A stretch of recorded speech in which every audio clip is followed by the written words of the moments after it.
Hello guys, hope you're doing well. I'm Ollie. If you enjoy a good Reddit story, feel free to hit that subscribe button. I won't stop you. Right then, let's crack on with our first story of the day.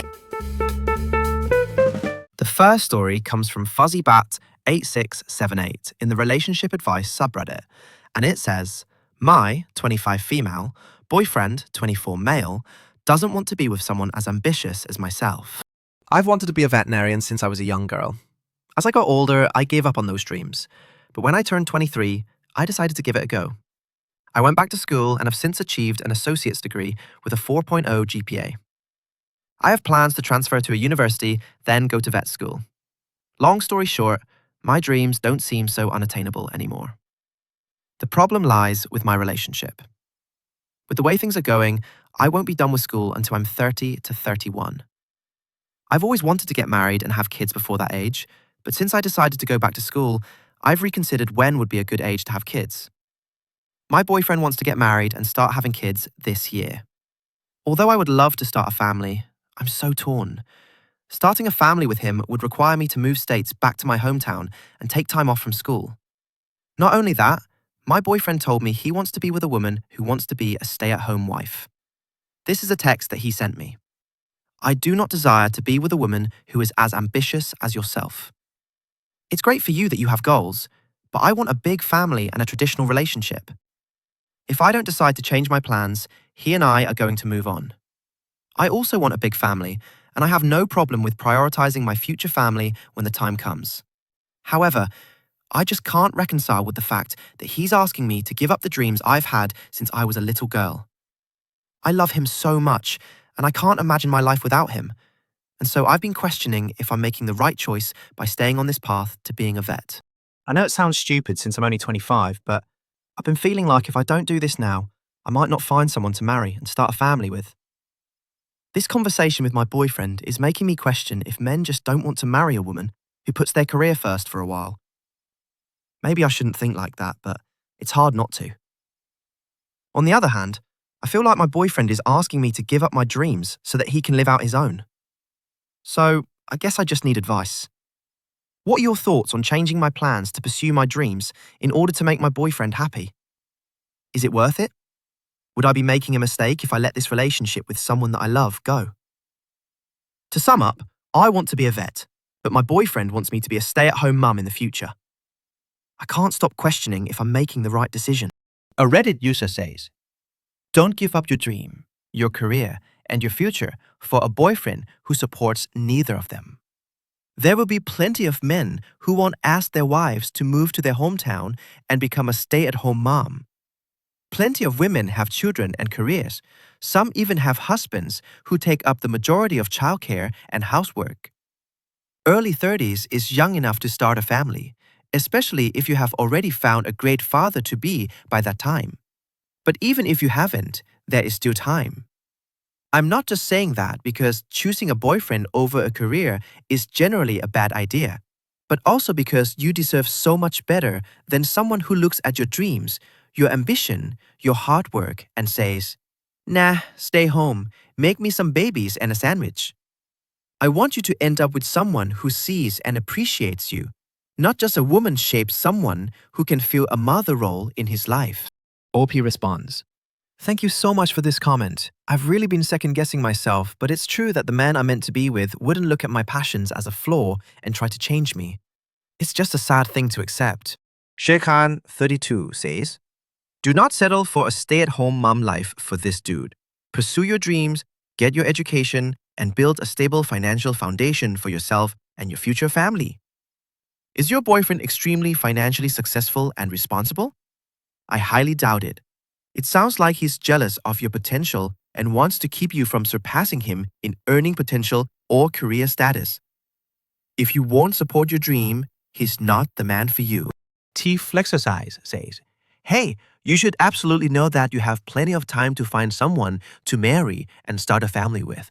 But you need to think very deeply about what you're imagining the timeline of your life is going to look like.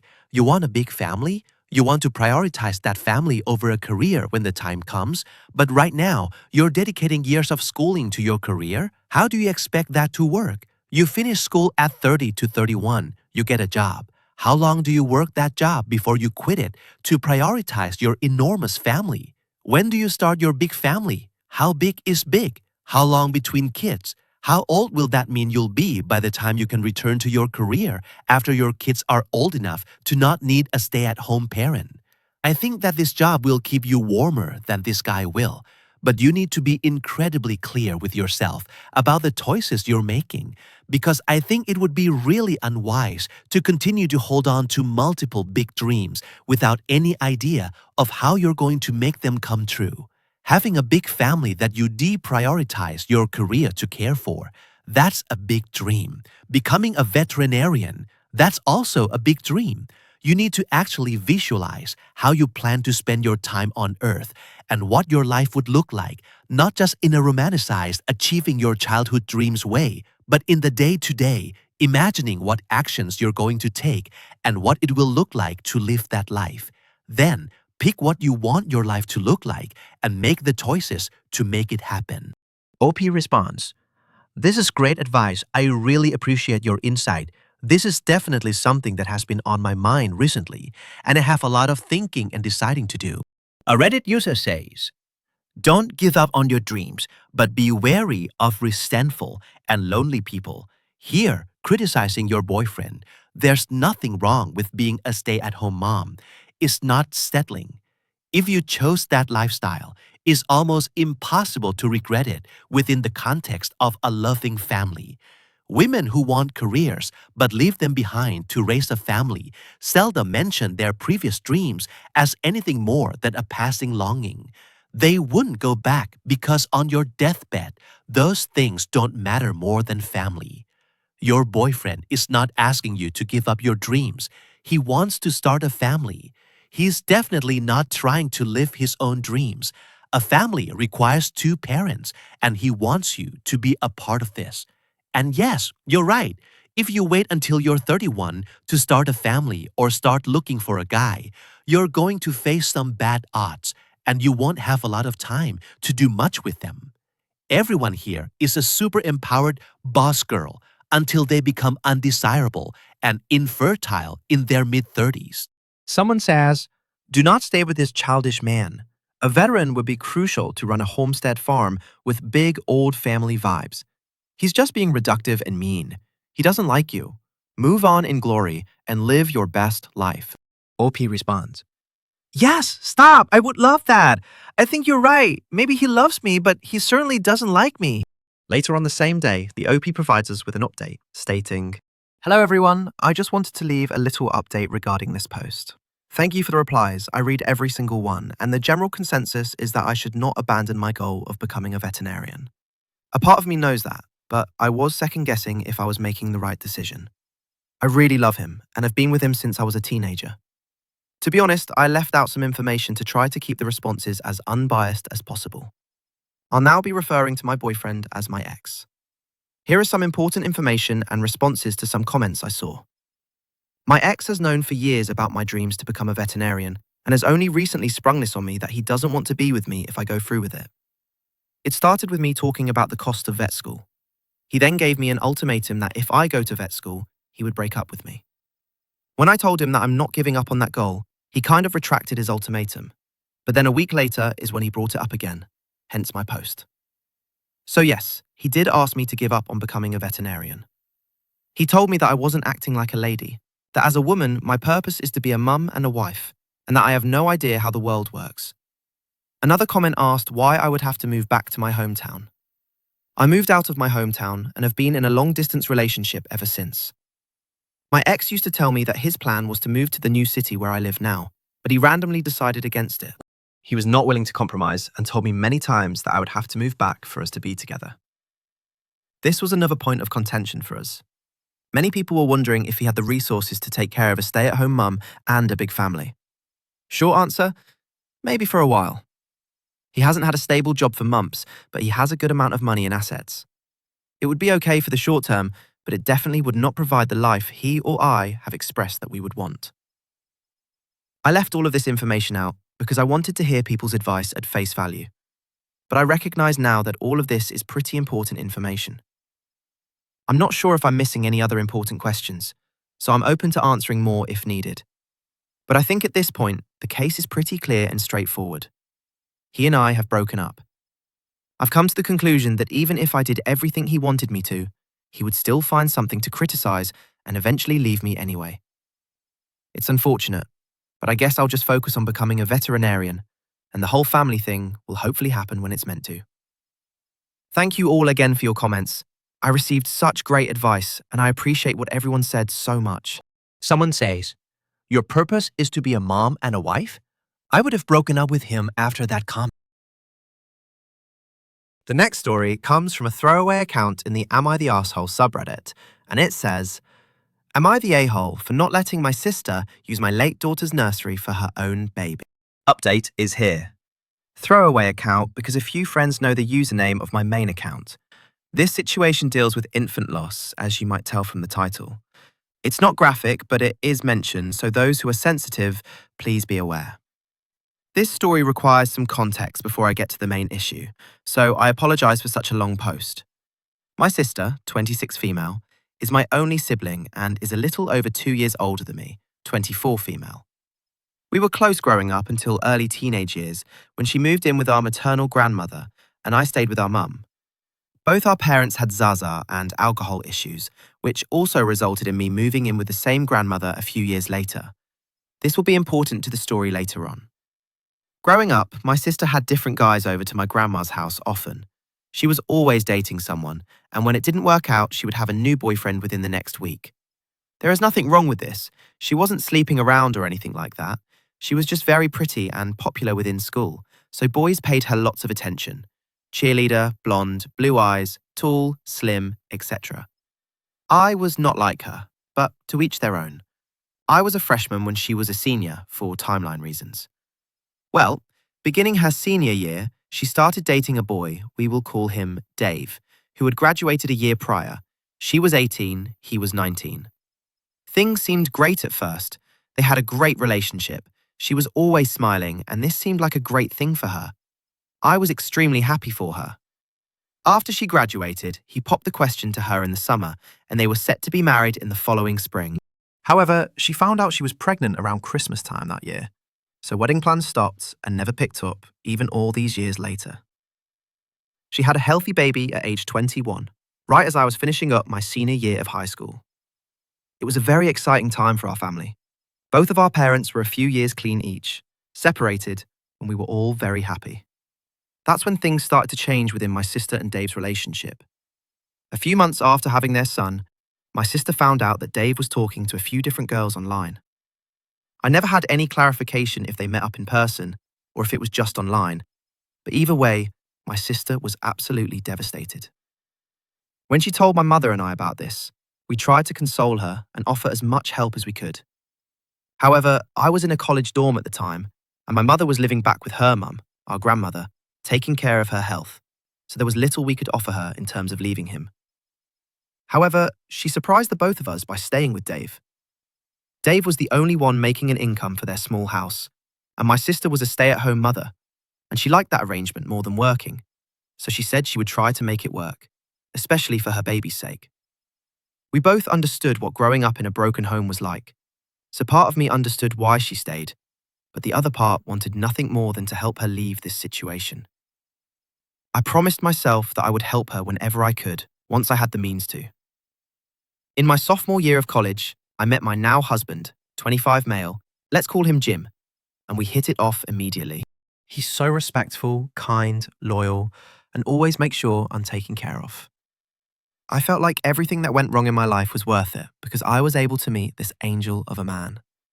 He is genuinely the best thing to ever happen to me. We both graduated at 22, Jim with a degree in business management and I with a degree in nursing. We got our own home, got married, and work hard to maintain our lifestyles. Everything is great on our end. Our home is a 3-bedroom, 2-bath house, and we have our own bedroom, a guest room, and one room that was our shared office. That was until I found out I was pregnant with our first baby this past May. We were over the moon with excitement. Jim and I had been talking about growing our family for years, had names picked out, nursery themes, the whole 9 yards. Even more exciting was that my sister was also a few months along with her second pregnancy, my niece, and we were going to give birth about 2 months apart, her before me. I was praying to have a sweet baby girl so that my sister's baby and our baby could grow up together. I found out in late August that we were going to have a baby girl, and I cried tears of joy at the news. I always wanted a daughter, and all our dreams were coming true. We had a name picked out and her nursery was coming together. I like to plan very far ahead, so we had most big furniture pieces like the crib, changing table, rocking chair, etc. ready. Aside from wall decor and small items like diapers and burp cloths put away, we were ready to bring our girl home. We never got the chance to. In early November, I had some abnormal bleeding and we went to the hospital where we found out our baby had no heartbeat. We were beside ourselves with grief. Jim was extremely supportive of me through this while going through his own emotions. I was hollow of feeling. The last thing I wanted in life was this. I couldn't imagine this terrible pain happening to myself. Anyone that has gone through this, I am so sorry, and I share your pains. My sister had her baby in late November, and while I was excited for her, when I came home from seeing her in the hospital, all I could do was cry. I hated myself for being so sad at the wonderful news of my niece being born, but I couldn't help my emotions. My sister got to bring home her beautiful baby girl, and I didn't. I was embarrassed about my feelings, and eventually had the courage to go see her again. And I'm glad to say that part of me no longer feels so struck with grief looking at her little girl. Time for the actual part in the title. Yesterday, my sister found out that Dave has cheated on her again. This time, instead of staying at the house with him, she called me and asked if she could sleep at my house for a few days to cool off with her 2 kids, my nephew 5 years and my niece 1 month. After talking to Jim, we agreed and got the room ready for her and the kids. The guest bed is a queen, so we got blankets for my sister and my nephew to share the bed, and I brought out the bedside bassinet from my room and placed it in the guest room. This was the first time I have moved anything of my babies, and I was devastated while moving it, but pushed those feelings aside to help my sister. My sister arrives at our home and places bags for the kids into the guest room and starts to cry on the couch. I console her while my husband plays with our nephew and a few toys he brought. My sister is holding her baby, crying and wondering what to do about her next steps, where to go, how to get out, all of that. I am trying my best to support her, console her, and I assured her she could stay at our house as long as she needs until things are in order. We ordered pizza for simplicity and had dinner with the TV, and she sent our nephew off to bed in the guest room shortly after. My niece starts crying, to which my sister begins to nurse her in the living room. Jim and I leave to give her some privacy and tidy up the kitchen and talk amongst ourselves when I notice my sister walking the opposite way of her room a few minutes later, close to our room and the nursery. I call out to her quietly so as not to wake the baby and ask where she's going. There is a restroom by the guest room and one connected to mine and Jim's room, so I know she's not headed there. She responded, "Oh, did you already take down the crib in the nursery?" I kind of paused, then said a puzzled, "No," and walked closer so as not to be too loud. She just shrugged a bit and said, "Okay then, I'm going to lay down for the night."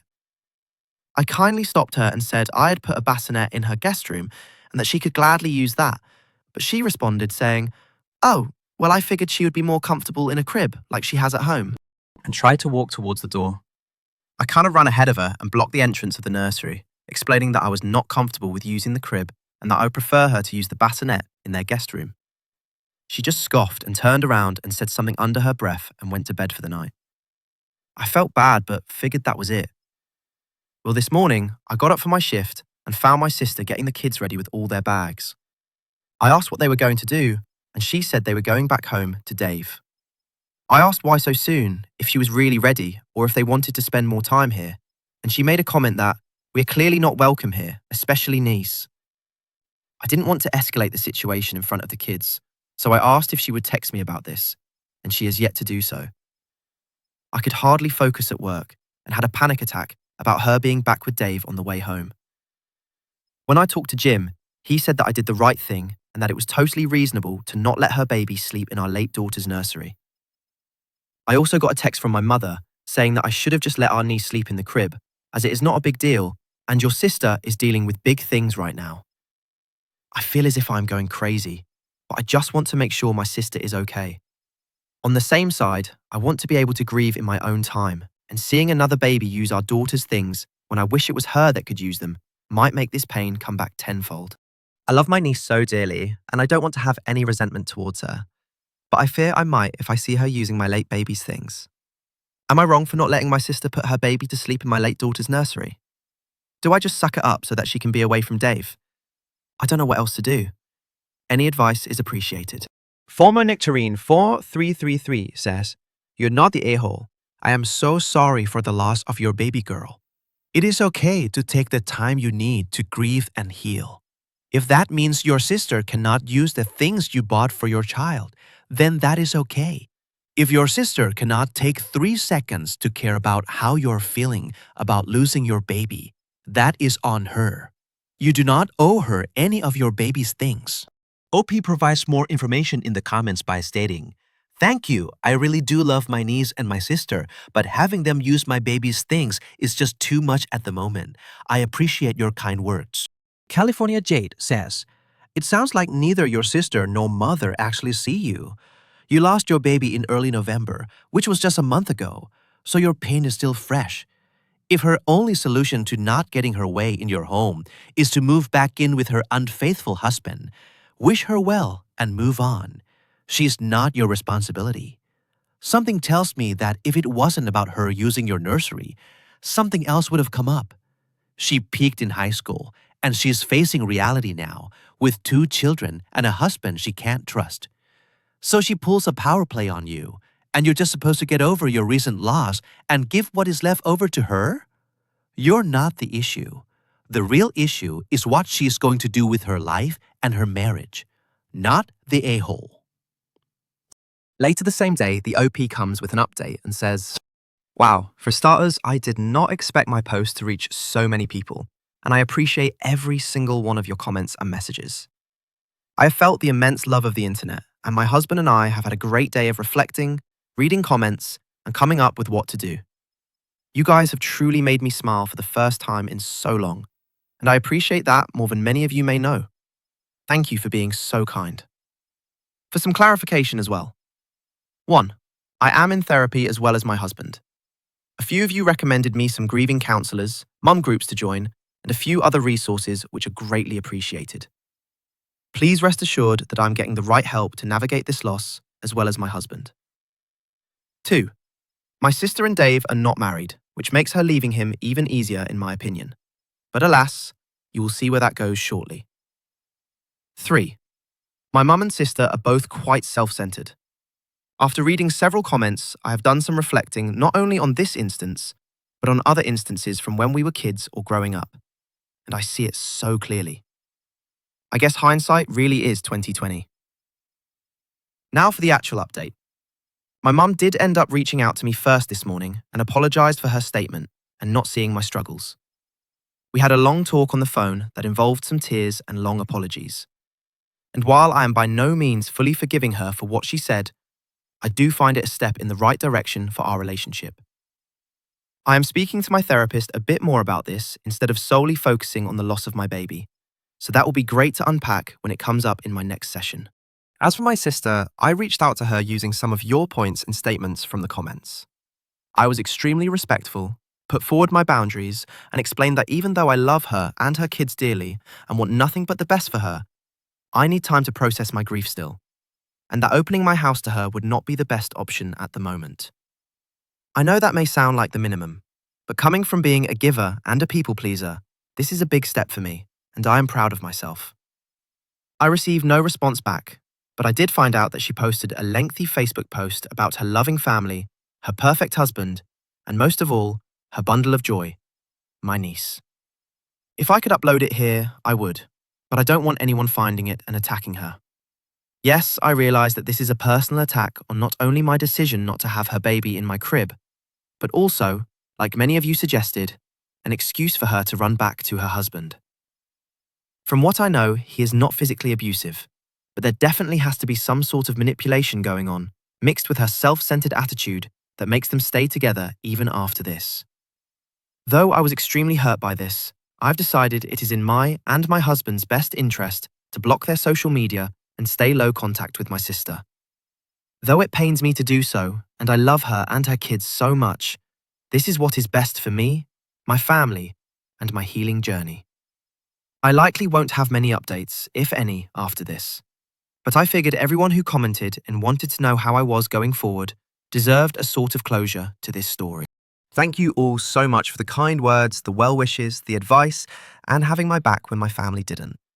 Sorry this isn't a more juicy update, but it is what I have. My healing journey is far from over, but I think someday I'll be able to look back on this situation and not be as hurt as I am right now. I hope everyone has a great holiday season and a happy new year. I wish nothing but the best to all of you internet strangers. Someone says, "You're doing the right thing. You and your husband should focus on yourselves and your healing. I really wish you all the best moving forward. I am glad your mom realized she was wrong and apologized to you as well. You are a very kind person, original poster. Your sister is being immature right now, but I hope one day she appreciates just what a kind sister she has."